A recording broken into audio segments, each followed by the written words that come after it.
Hari ini berencana untuk menghapus program-program warung gotong royong berbasis elektronik atau e-warung. Hal ini lantaran program e-warung justru menjual barang yang lebih mahal ketimbang warung biasa. Rencana Menteri Sosial Tri Risma hari ini untuk menutup program warung gotong royong berbasis elektronik e-warung ia sampaikan pada saat rapat kerja bersama dengan Komisi 8 DPR RI. Risma mengaku menemukan praktik penjualan bahan pangan di e-warung dengan harga yang lebih tinggi dibandingkan dengan harga pasaran. Oleh karenanya, Risma menganggap program e-warung tidak tepat sasaran karena rakyat miskin dipaksa untuk membeli bahan pangan dengan harga yang lebih tinggi. Risma berencana mengganti program e-warung dengan skema berbasis aplikasi sehingga diharapkan dapat mengurangi praktik kecurangan. E-warung sendiri merupakan agen yang melayani transaksi bahan pangan pokok bersubsidi, LPG 3 kg, pembayaran listrik, pupuk, dan program subsidi lain bagi keluarga penerima manfaat atau KPM. Saya juga mohon izin, Pak. Untuk e-warung itu akan saya hapus. Karena kemarin saya melihat sendiri, Pak, dengan Pak Menko. Di e-warung di Solo, itu saksinya Pak Dirjen ini. Itu masyarakat membeli telur 1 kilo 27.000. Nah, kemudian saya jalan. Di depan saya baca poster. Terus saya nanya ke ibunya yang jual, "Bu, berapa Bu telur?" 18.500. Artinya perbedaan orang miskin dia membeli lebih mahal.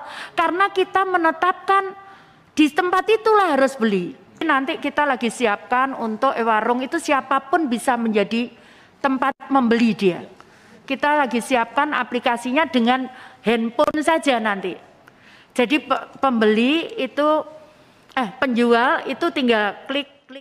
Ya, e-warung menjadi salah satu dari sekian banyak sebenarnya program dari Kementerian Sosial untuk bisa membantu menaikkan taraf hidup masyarakat di Indonesia. Ada kurang lebih masyarakat-masyarakat yang berada di bawah garis kehidupan yang bisa dikatakan di bawah garis kemiskinan begitu mendapat bantuan dari pemerintah. Tapi sayangnya sebenarnya ada beberapa program juga yang dinilai kurang efektif. Salah satunya adalah e-warung. Kita lihat apa sebenarnya e-warung dan seperti apa sepak terjangnya. E-warung disikat Risma. Jadi Menteri Sosial, Ibu Tri Risma hari ini mengatakan bahwa akan menghapus yang namanya program e-warung ini. Ibu Risma dalam rapat bersama dengan Komisi 8 DPR RI yang menjadi mitra kerja dari Kementerian Sosial mengatakan bahwa saya mohon izin Pak untuk e-warung itu akan saya hapus. Jadi e-warung ini bisa dikatakan menjadi salah satu program yang mendapatkan sorotan karena program ini sudah ada sejak tahun 2016 tapi ada beberapa kali begitu menjadi sorotan terkait dengan data ataupun validitas data soal e-warung ini atau soal penerima program e-warung ini. Nah, akhirnya Bu Risma memutuskan untuk menghapus program e-warung dengan alasan harga bahan pangan yang dijual di e-warung itu lebih mahal. Karena ada beberapa temuan dari Ibu Risma ketika melakukan sidak begitu atau melihat langsung ke lapangan. Misalnya contoh harga 1 kg telur yang didapatkan oleh Ibu Risma berkisar kurang lebih Rp26.000 sampai dengan Rp28.000. Padahal harganya di toko-toko tradisional lainnya adalah sekitar kurang lebih Rp18.000 hingga Rp20.000. Jadi agak jauh begitu harganya dari yang ada di pasaran. Maka dari itu sebenarnya bisa dikatakan dana yang terdapat di program BPNT itu atau bantuan pangan non tunai yang bisa dibelanjakan ke e-warung itu tidak banyak sebenarnya, hanya sekitar kurang lebih Rp200.000. Jadi ketika harga bahan pangannya lebih mahal, otomatis masyarakat atau keluarga penerima manfaat yang mendapatkan manfaat ini akan rugi karena harganya jauh lebih mahal. Jadi keputusan untuk menghapus e-warung ini sudah disampaikan saat rapat kerja dengan Komisi 8 DPR RI. Jadi walaupun Bu Risma juga bisa dikatakan agak cukup pusing dengan validitas data yang berada di Kementerian Sosial yang katanya tidak diupdate sejak tahun 2015 lalu. Ini sebenarnya menjadi salah satu PR bagi Kementerian Sosial untuk bisa mengupdate data penerima ataupun penerima manfaat atau keluarga penerima manfaat dari sejumlah program bantuan sosial yang diluncurkan oleh Kementerian Sosial. Nah, apa sebenarnya e-warung itu? Kalau Anda mungkin kurang familiar dengan e-warung, saya kembali melihat apa sebenarnya e-warung itu. Jadi, e-warung itu merupakan tempat pembelian bahan pangan oleh KPM atau keluarga penerima manfaat. Adanya adalah menjual bahan pangan atau usaha eceran lainnya. Jadi bisa dikatakan ini menjadi perpanjangan tangan begitu dari Kementerian Sosial juga bisa dikatakan. Jadi bagi masyarakat atau keluarga penerima manfaat yang menerima bantuan pangan non tunai bisa membelanjakan saldo mereka yang diberikan oleh pemerintah sebesar Rp200.000 melalui e-warung yang sudah diluncurkan sejak tahun 2016 silam untuk membantu meringankan beban keluarga miskin. Itu yang diharapkan bisa terjadi dari program e-warung ini. Bisa dikatakan juga e-warung ini berupa agen bank atau pedagang dan pihak yang telah bekerja sama dengan bank penyalur. Karena kita ketahui ya, bank-bank himbara yang menjadi tempat penyaluran BPNT atau bantuan pangan non tunai itu jadi ada saldo di dalam kartu yang dimiliki oleh bisa dikatakan keluarga penerima manfaat, namanya kartu keluarga sejahtera. Jadi transaksi di e-warung menggunakan kartu keluarga sejahtera.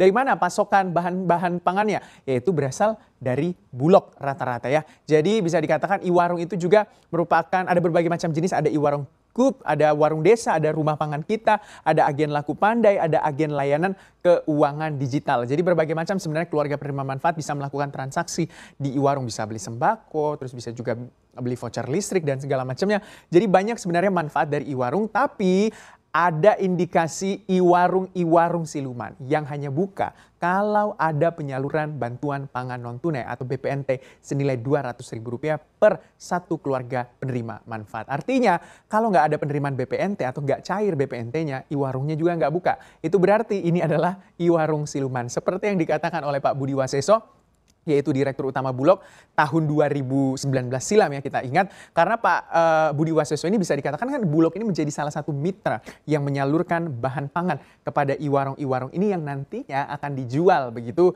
kepada para keluarga penerima manfaat dengan menggunakan kartu keluarga sejahtera. Nah kata Pak Budi Waseso, tambal ban bisa jadi e-warung. Tambal ban dia bisa menyalurkan BPNT. Ada juga kios-kios yang nggak jelas. Siluman yang buka saat hanya BPNT-nya cair. Setelah itu nggak ada lagi. Ini adalah mafia. Suppliernya mereka yang tahu ada kerjasama dengan supplier e-warung.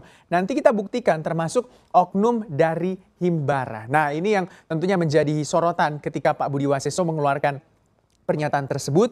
Akhirnya pada saat itu Menteri Sosialnya Pak Agus Gumiwang Kartasasmita melakukan sidak begitu ke lapangan dan memang ditemukan beberapa temuan-temuan dan akhirnya ada beberapa e-warung juga yang harus ditutup karena sebenarnya tidak sesuai dengan apa yang menjadi kriteria dari e-warung tersebut. Jadi intinya adalah ada warung siluman yang hanya buka saat penyaluran BPNT. Ini sebenarnya sangat disayangkan karena tidak efektif. Artinya iya, kalau misalnya tidak ada penyaluran BPNT-nya nggak buka. Jadi masyarakat tidak fleksibel juga membelanjakan saldo mereka atau dana mereka yang sudah ditransfer ke kartu mereka. Nah, apa yang menjadi pengganti e-warung kalau Bu Risma akan menghapusnya? Jadi kata Bu Risma nanti akan disiapkan e-warung yang siapapun bisa menjadi tempat membeli terus juga kita lagi siapkan aplikasinya jadi berbasis digital nantinya. Jadi handphone saja nanti, jadi penjual tinggal klik kemudian report itu masuk ke kita. Jadi bisa dikatakan kalau terjadi transaksi di dalamnya nanti juga Kementerian Sosial bisa melihat transaksi apa yang terjadi, berapa jumlah transaksi, lalu berapa juga keluarga penerima manfaat yang sudah memanfaatkan bantuan pangan non tunai dan sudah membelanjakan saldo mereka di kartu keluarga itu tersebut atau kartu yang sudah didapatkan oleh kartu keluarga penerima manfaat. Jadi datanya lebih valid dan juga bisa dikatakan lebih bisa dikontrol ya. Karena kita ketahui tantangan yang sebenarnya dihadapi oleh Kementerian Sosial adalah soal pendataan. Karena waktu rapat kerja dengan Komisi 8 DPR RI, Bu Risma itu mengatakan bahwa ada 21 juta data penerima bansos itu yang tidak valid. Artinya juga ditidurkan. Kenapa ditidurkan? Ya karena tidak valid. Jadi bisa dikatakan data terpadu kesejahteraan sosial itu tidak diperbarui sejak tahun 2015. Can you imagine gitu ya, tidak diperbaharui sejak tahun 2015, artinya kurang lebih sudah 6 tahun. Kan tingkat taraf hidup masyarakat itu diharapkan bisa naik setiap tahunnya. Jadi ada perubahan ya untuk tingkat kesejahteraan masyarakat. Ada mungkin yang misalnya dari tahun 2015 dari keluarga penerima manfaat begitu tiba-tiba memang pendapatannya mengalami kenaikan ya itu sebenarnya harus diperbarui. Atau ada yang sudah meninggal dunia atau mungkin ada juga yang sudah pindah alamat dan sebagainya macamnya itu memang harus diperbarui setiap tahunnya. Bahkan temuan terjadi oleh BPKP, BPK dan juga KPK. Kalau BPKP menemukan bahwa terdapat 3.877.965 data NIK KPM penerima bansos yang tidak valid. Lalu terdapat juga 41.985 duplikasi data KPM dengan nama dan NIK yang sama terdapat pada penerima bansos yang tidak layak, tidak miskin, dan tidak mampu, serta tidak rentan. Sebanyak 3.060 KPM di Jabodetabek terdapat KPM yang telah dipindah ataupun sudah meninggal dunia tanpa ahli waris dan tidak dikenal, tidak ditemukan juga. Jadi ada sebanyak juga 6.921 KPM yang terdapat data NIK tidak valid, sebanyak juga 10.922 bisa dikatakan. Dan ada bisa dikatakan juga terdapat KPM yang telah pindah dan juga meninggal dunia tanpa ahli waris. Dan menurut data BPK juga ini terdapat NIK tidak valid sebanyak 10.922.000. ART nomor KK tidak valid juga ada 16.373.000, serta bisa dikatakan ada 57.000 ART serta NIK ganda sebanyak 86.465 ART pada DTKS yang penetapannya pada Januari 2020. Bantuan sosial tunai BST juga senilai 500.000 untuk KPM penerima sembako non PKH disalurkan kepada 14.475. Tantangan bagi Bu Risma dan juga Kementerian Sosial memperbaiki data karena kunci dari penyaluran sembako atau mungkin bantuan pangan non tunai dan bantuan-bantuan lainnya kepada masyarakat adalah validitas data. Ini menjadi sebuah PR besar bagi Bu Risma untuk bisa mencocokkan data dan juga mensinergikan data, tentunya juga dengan data BPS, karena kita ketahui BPS juga memiliki data begitu berapa jumlah angka masyarakat miskin dan juga sebenarnya berapa jumlah masyarakat yang memang pantas menerima bantuan sosial dari pemerintah. Bukan Anda yang mampu tentunya. Jangan sampai Anda yang mampu pura-pura miskin. Nanti Tuhan kasih miskin betul.